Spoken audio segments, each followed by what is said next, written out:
How do you want people to feel at your wedding? When you're reminiscing about your wedding a year from now, what do you want them to feel or remember from your wedding? I fell in love with the florals and how Floral made the rentals come alive. And we did rentals in a beautiful way. It made your florals be accented as well. She's grown her companies from the ground up. I was so mesmerized to learn that she's doing it with about 60 employees. I read the book Unreasonable Hospitality. It really talks about how do you be so unreasonable about the hospitality that you show people. My team is so incredible at doing those things. We want someone who comes into our studio to feel valued, to feel like we are intentional about them and that they're our only client. I don't want them to think that we've got 5 other weddings that weekend, even though we probably do. There's been seasons where I haven't been a great leader. Every business owner goes through those seasons. The people who work for me, I need to recognize what they do. The events industry is easy, yes, just load a truck or take the leaves off of a flower, but you have to want to do that and you have to want to go above and beyond on those things, and my team does.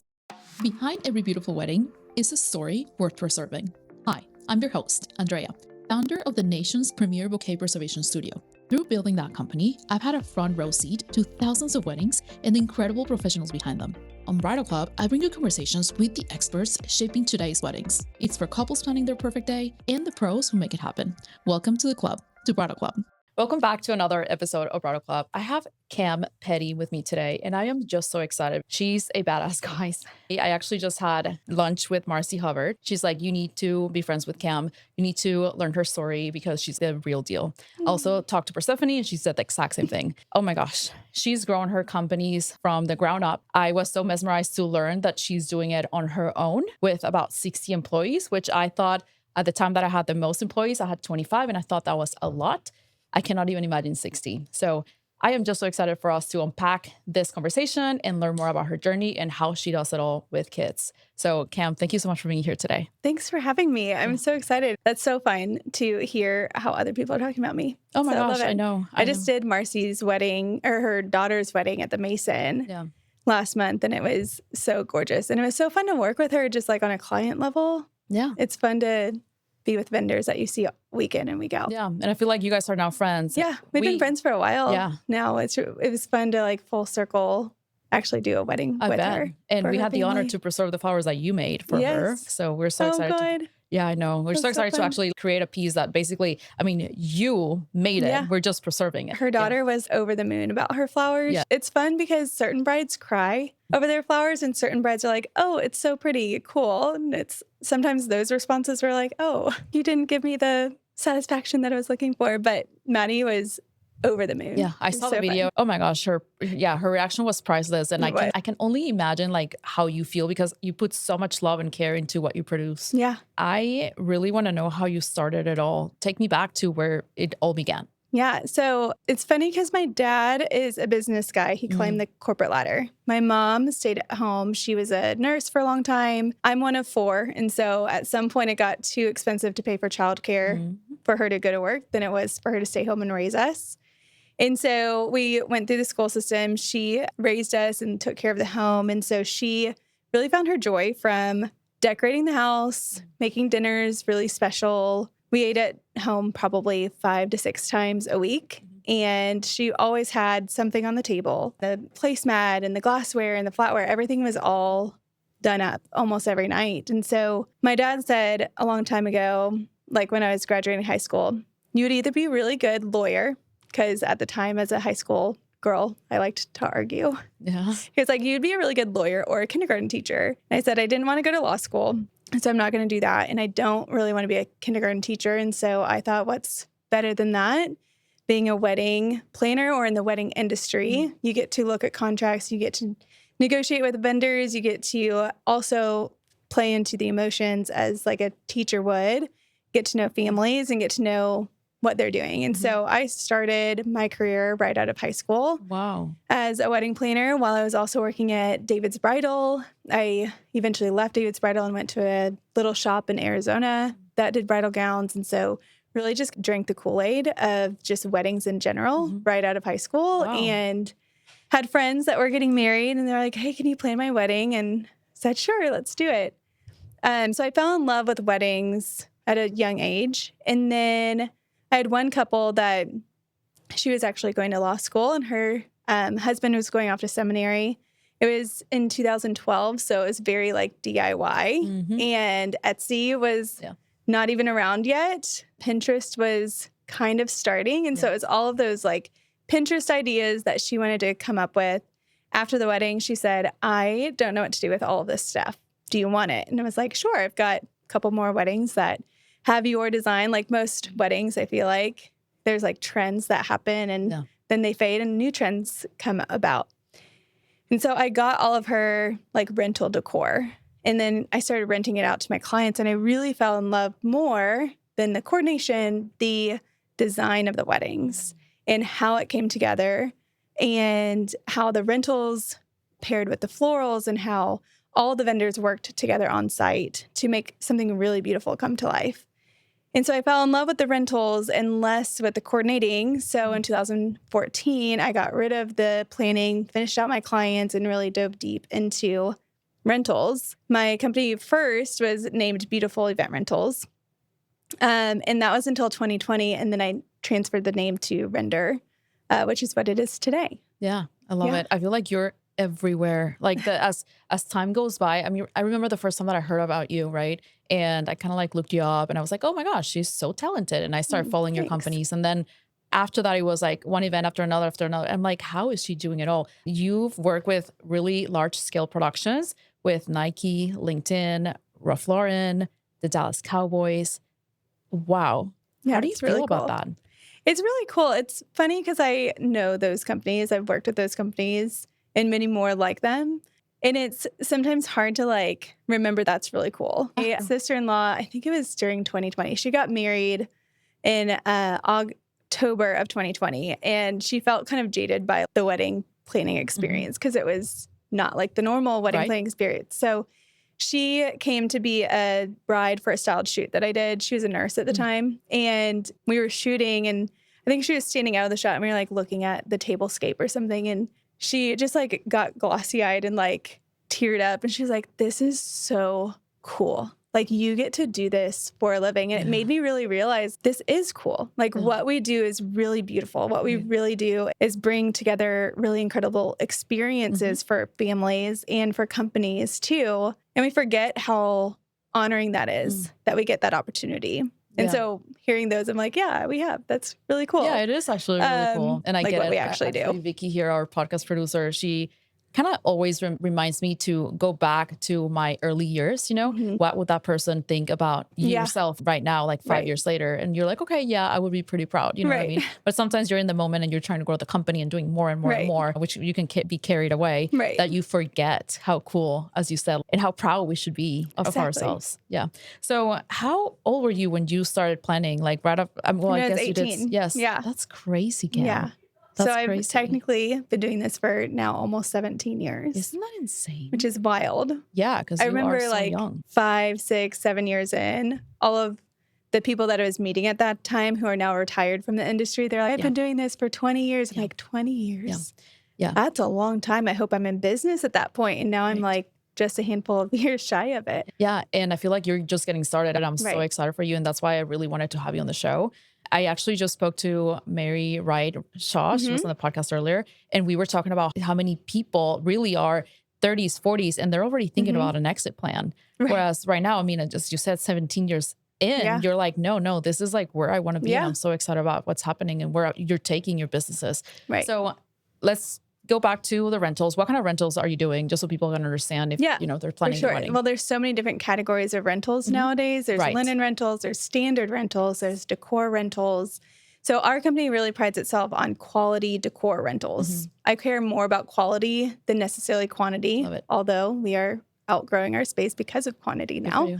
But we really care about the quality of the rentals. So for example, we rent a lot of collections. And so what that means is like a stage facade, which is the pretty part that goes around your stage, matches your bar, which is where you're getting all your drinks from. We have those in round bars, straight bars, different lengths of bars, stage facades, back lines, things like that. And so those are collections. Okay. And then we also have lounge furniture, which also we try to buy in like collections, come from the same manufacturer. So the fabric quality is either the same or it's the same color. Oh, okay. Like you can get a sofa in the same fabric as that chair and it matches each other. Gosh.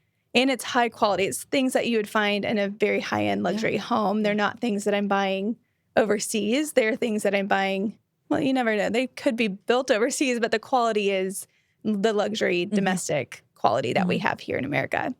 And so I really pride myself on the high quality items that we actually have in our inventory. Yeah. And if you see her Instagram, everything screams truly luxury and customization, which, yeah, oh the my custom gosh. side of our business is wild. Yeah. We are in the midst of hiring more carpenters to work for us because we are producing so much custom.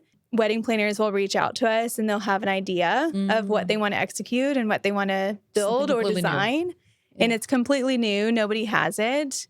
We work with a lot of planners that have really awesome, really cool ideas. And it's an honor to be able to bring those to life for them. Yeah. And so a lot of our bar facade and stage facade collections are custom built. And they're because someone either brought us the idea of like, hey, I think I want to do this, but a little bit different. What are some ideas that we can collaborate on? Oh my God. As if it's not enough to have one business that is growing as much as yours is. Yes. I want to talk to you about your other business, which you founded not too long ago. Tell me more about that. Yeah. So we also own Scout Floral. So we actually started the floral company 9 years ago, but it was all under one name. Okay. And so part of why we transferred from Beautiful Event Rentals to Render Events is because we were like, someone would call in and they'd say, hey, I need XYZ for my wedding. Say, great, we have that. We also have a floral company. And they're like, you do? I'm like, yeah, it's Beautiful Event Rentals, but we also do floral. It was like a catch that we always had to say, and we do this. Okay. And so we decided prior to COVID to change the name. It takes a long process to change a name of a business. You don't just do it overnight, even though it feels like it's done from the outside looking in. And so we decided to name it Render Events, and we kept floral and rentals together, but we took away the Beautiful Event Rentals, like the actual word rentals, so that it didn't pigeonhole us into just doing rentals. But with that, we learned over the last, has been 6 years, so 5 years into Render Events, there still was like, people knew us as a rental company. They didn't know us as a floral company too. And they're so different, They're too. so different. They're Oh my two God. different services. They're two different products. They're two different sales processes. Yeah. And in a wedding planning process, when you're planning a wedding, you typically will get your florist first, and then you'll bring in your rentals, unless rentals is a huge part of your event design. And so by the time that they found us for the rentals, they already had their florist. Gotcha. And so a little over a year ago now, we decided to relaunch the floral company to be its own name called Scout Floral. And it was really interesting, the response, because there were people who were like, oh my gosh, duh. Like, yes, you have the rental and the floral. It makes total sense. But then there were planners that I've known for years, like 10 years even, who were like, congratulations on your new floral company. Oh, wow. And I was like, it's not necessarily that new, Yeah. but thank you. And they're like, I had no idea that you were even doing floral. And so that was like, no, I wish I would have done it years ago. Right. And so we relaunched it about a year ago, and we've already grown exponentially just from that alone. Just brilliant. What made you decide 9 years ago that you wanted to do both? Because again, as we just said, they're just very different. Like everything about it, is just so different. The only thing they have in common is that you serve the same client, maybe. Yeah. Yeah. I mean, there's a lot that are the same client. We have a lot of weddings that we do that were both the rentals and the florals, but we still do a lot that are just rentals or just florals. And so that's the great thing about having two companies is you can do both or one or the other. 9 years ago, there was a like concrete thing that had happened that launched the floral, and it was that I bought out another rental company. And with that rental company, they did mostly corporate. At the time, we were doing mostly wedding. Nowadays, we do about 50-50. Okay. But they did mostly corporate, and a lot of their corporate clients were asking, do you know a florist that does corporate floral? Not wedding floral. We don't want it to look like a ball of hydrangea and roses. Yeah. And about 9 years ago, that's what a lot of the Dallas florists were doing, big hydrangea and rose balls, and corporate didn't want that. And so we said, well, I actually don't have anyone that I would recommend to you, but we'll try it. We'll take a hand at it. And I fell in love with the florals and how they paired with the rentals and how floral made the rentals come alive. And we did rentals in a beautiful way. It made your florals be accented as well. Yeah, I love it. So, I mean, you spoke about florals being a big part of the wedding. And it truly is, because Yeah. the visuals are just absolutely Oh, stunning. yeah. So for somebody who has no idea what they want yet and they come to you, walk me through that journey. Yeah. So I actually had a client consultation, a first consultation with someone this morning. And so it's a really great example is they come in and they usually have some sort of an idea what they want to do, at least color wise. I usually try to start with like, do you have any inspiration that you want to show me to begin with? Because they're usually really excited about what they found, either on Pinterest or on Instagram. The mother of the bride that came in this morning brought like a 2000s wedding book, like a visual book. And I was like, oh my gosh, I actually collect those types of books. They're sitting on my front thing. So I brought in my wedding books and we like flipped through it because that's what she wanted to show me. So it was kind of fun. But I usually ask, how do you want people to feel at your wedding? Like when they walk away, when you're reminiscing about your wedding a year from now, or even the week after your wedding and you're catching up with your loved ones, your friends, what do you want them to feel or remember from your wedding? Because that matters more than just pretty flowers. Like flowers can make a room beautiful, of course. There's no question about that. Yeah. But the way that they feel because of the event design and the experience that you're bringing together, that's what matters more. And so I want to ask that question, or if they can't answer that, because it is kind of a hard question to answer. I want people to feel good. Okay, but let's like dig in there a little bit more. Yeah. So another question I'll ask them is when you post on your Instagram on your 1 year anniversary, or when you send some prints to the printer to put on the walls of your home, what are those images and what's in those images? And sometimes they are stumped. They're like, I don't know. I mean, my bouquet probably. I'm like, okay, here's some examples. Sometimes it's your first kiss at your ceremony. And so let's think about that image. What's in that image? Do you envision having two big, beautiful, large arrangements next to you on pedestals? Do you envision having an archway above you or a huppah? What does that image look like in your brain? Or it could be your first dance. And you've got this beautiful hanging installation over your head. Or maybe it's your stage facade is decked out in a beautiful color, or it has floral on it, or you have surrounding tables that have gorgeous things as well. So what are those images? And let's start there. And we'll make sure the rest of the tables look beautiful. And we'll make sure that everything feels awesome. But let's start at the core point of one, y'all and your marriage and your relationship. And let's build off of those things. Yeah. The way you think is not normal. It's incredible, but it's so unique. We've interviewed countless vendors and planners too, but the way you approach that is so different, not normal in the best way possible, obviously. Well, that's what we want, is to be intentional about your design, not just functional. There's a difference between a functional florist and an intentional florist. Same thing on the rental wise. We compete against other rentals and florists, but we want someone who comes into our studio to feel valued, to feel like we are intentional about them and that they're our only client. I don't want them to think that we've got 5 other weddings that weekend, even though we probably do. Yeah, you're so intentional. And I have seen your Instagram where you're like, here, 5 weddings, as you said. I'm like, oh my God, she's over the whole Metroplex. How's she doing it all? I want to talk to you about having a big team like you do, because again, as I mentioned earlier, the most I've had is 25 at the same time. And it was a lot. How do you, first of all, how do you manage all these people and make sure that they understand your standard and they respect you? And like, how do you do it all? Yeah, that's a really great question. That's how I do everything that we do. So when I say I have 5 weddings this weekend, it's not just me doing all of them. I can't do all of them on my own. I have to have a team to do that. So we've separated the company into 2 pillars with the 2 different companies, and then pillars off of that as well to understand departments and who's responsible for what. Okay. Because on the rental side, there's things that you take off the shelf and you load it right into a truck.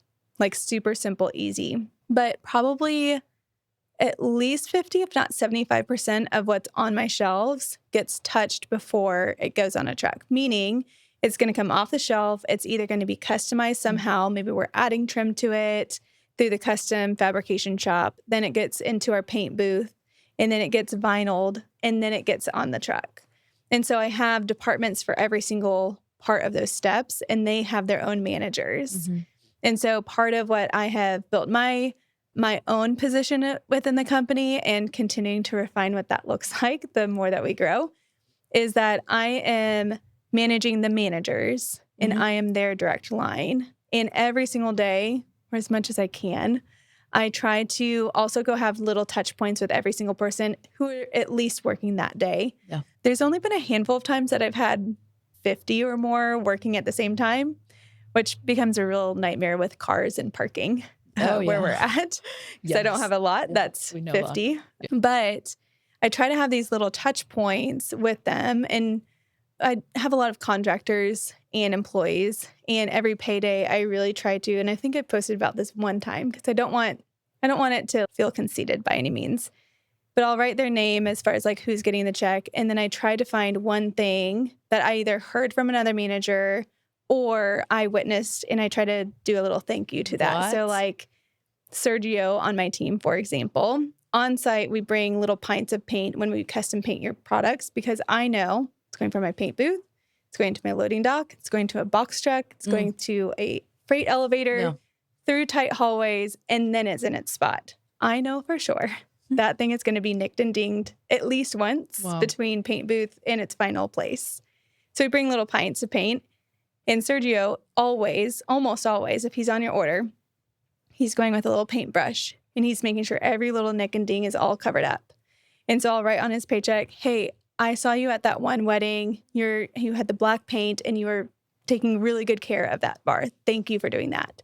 Because I think if you recognize the little things that they do, it makes a huge difference in one, how they show up.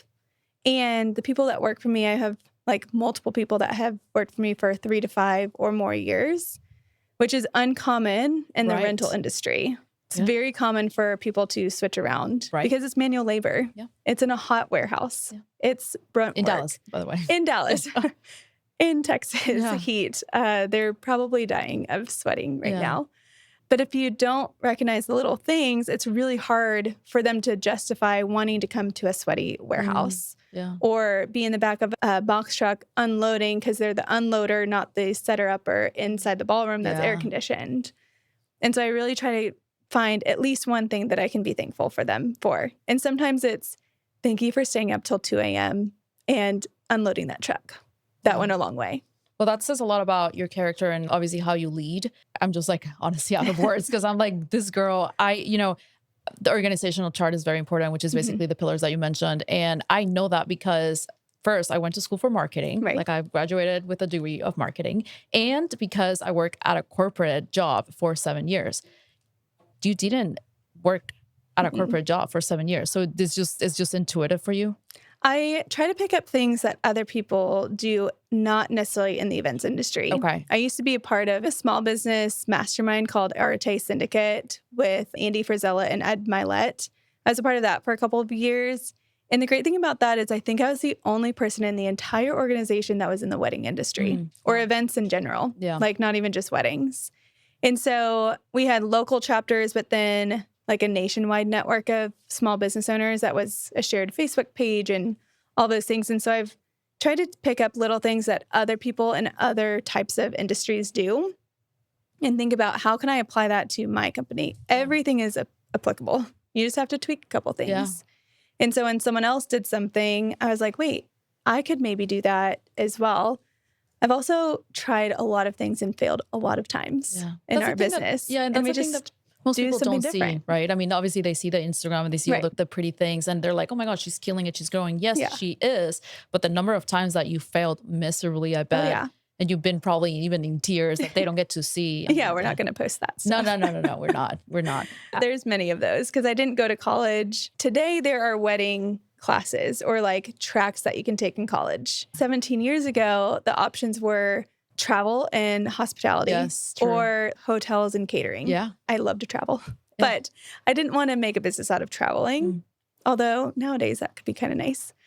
And I didn't want to go into catering or hotels either. So there wasn't a track. If I were to go back, I probably would do something in marketing or communications or small business or entrepreneurship, somewhere around there.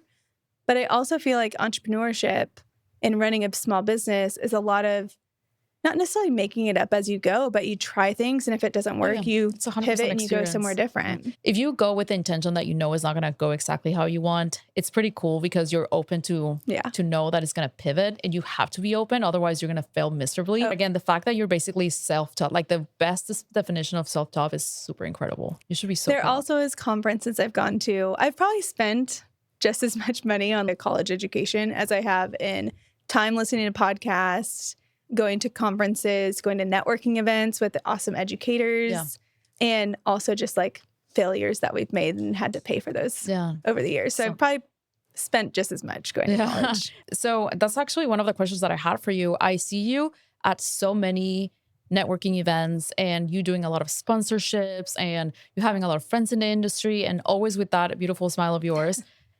And you have kids and you're married. Like, I'm like, I have no idea how she does it all. And I honestly really wanted to have you here just kind of selfishly to learn from you. Like, how do you manage your time like that? One, a color coordinated Google Calendar is my lifeline. I have it as like on your iPhone. It's like one of the very first apps that I see. And I don't check my email or my text or my Instagram when I wake up. I check my calendar of like, what is going on today? Yeah, I've been doing that lately. So it's super helpful. Yeah, because I can get my mind in the right mindset. Am I meeting with clients today? Am I going on a podcast today? Am I going on events today? Like, what does today hold? And so that's number one. I used to do paper calendar. I used to write everything down, but now things just like change so fast. I can't rely on a paper calendar anymore.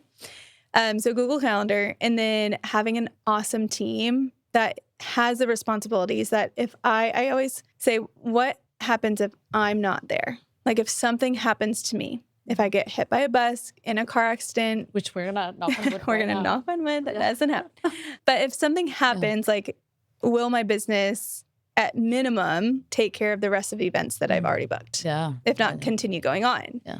And so I have people in those places that if I need to take a breather for a day, or if I need to I'm going to Hawaii in a couple weeks. Nice. If I go to Hawaii, do I have to be glued to my phone?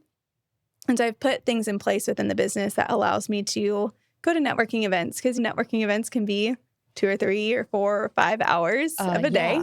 Yes. And you just hear the email probably like, getting excited all the time. Yeah. And so having a great team, my Google Calendar, and then also just taking time for myself. I work out every single morning without fail. And the days that I don't, it's a mess. I am not on my A game. Funny. That is my non-negotiable. I have to work out. I don't care if something's burning here at the studio. I have to get my workout in. Because otherwise it's not going to work out for anybody. Like, exactly. Yeah. And I have to remind myself at 5 a.m. about that. Oh my gosh. So I'm like, I could sleep another hour. Yeah. That's insane. Yeah. Okay. How do you want to close this? I don't know. I feel like our business is so full of so many things, full of so many awesome people. I try to give the credit to my team as much as humanly possible. Because if it weren't for them, like literally this whole vision of mine, the intentionality behind what we're doing would not be possible. I read the book Unreasonable Hospitality recently, and I actually made my entire management team also read that same book. It really goes into hospitality. It's written from a restaurant owner's perspective. Okay. So you do have to kind of read between the lines and think about it in your own business. Sure.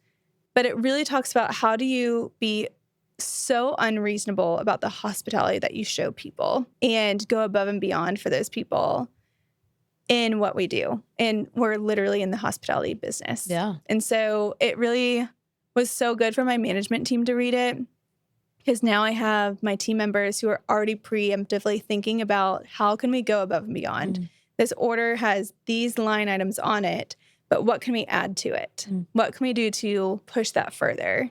You've got a shelving unit. Can we add your vinyl to the background of your shelving? If you have lounge furniture, can we add some pillows that you didn't originally already order with us? And so what are some little things that we can go above and beyond for your clients? And my team is so incredible at doing those things that I don't even have to come up with it myself anymore. Wow. They already have the ideas to do it, which goes more to them not just doing their job. Anyone can come and do your job. The events industry is easy, yes, but there are jobs within the business that it's easy, like just load a truck or take the leaves off of a flower. Those are easy jobs, but you have to want to do that, and you have to want to go above and beyond on those things, and my team does. Yeah. Culture is so important for any business, and I feel like you really strive on that. You truly are so sharp in the way of your, like how you think and how you react, and in the way of leading. It doesn't come natural for most people to really be really good at in many different ways. And obviously your businesses are a huge testament of how you are doing all the things correctly. I would love to be a fly on a wall and just to see you lead and just manage your team. It's so amazing how you talk about them. You are the visionary, and basically they're the operators in a way, but then how intentional you are with like even the notes that you mentioned whenever you give them the checks. That's incredible. Thanks. It's taken time to get there. Yeah. There's been seasons where I haven't been a great leader. And I think every business owner goes through those seasons. You either get overwhelmed with life in general or the busyness of business and the growth that you're trying to do. And sometimes your head is just like so down and you're trying to just move the needle that it becomes something that you forget about. Like, I have to be intentional about those things. There's so many times that when I'm writing 60 checks, it takes a long time to do that.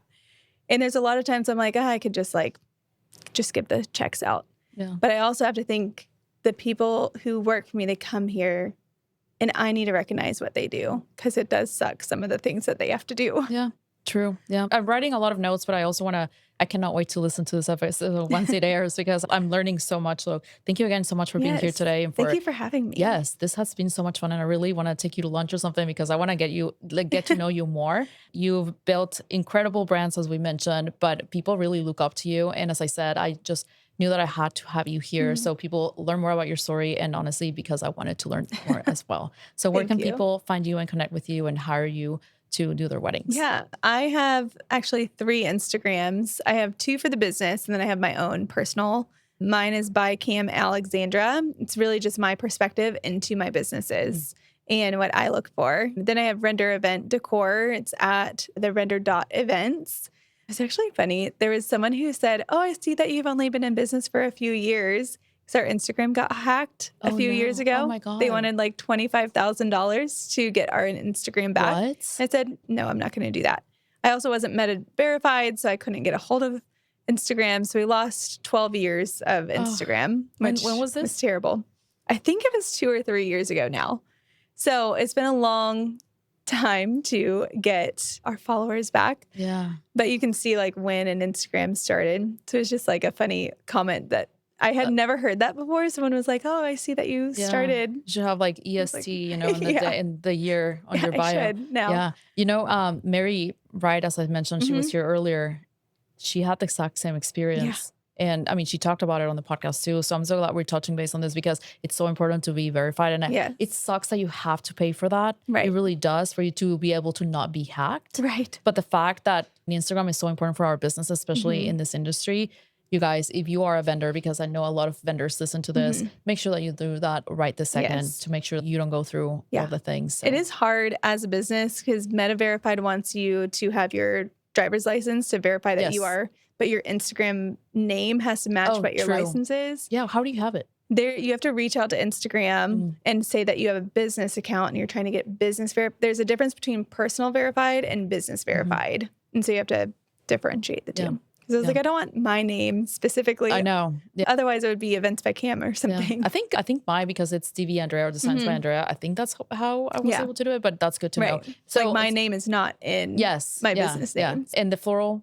Yeah, it's Scout Floral. So scout.floral on Instagram. That's the easiest way to just see a quick portfolio of what we do and how we do it. And then our bio has our websites in there too. Amazing. Well, thank you so much, Cam, for being here. Thanks for having me. Of course. You guys, I hope you loved this episode so much and that you learn. And then if you are planning your wedding, that you reach out to Cam because she's your girl. I promise you. Go check out her Instagrams. She's so talented, and just knowing how she runs her business, you know that she cares so much about her clients and also her team and the vendor partners that she works with. So thank you again so much. Make sure that you subscribe and follow, and we'll see you next time.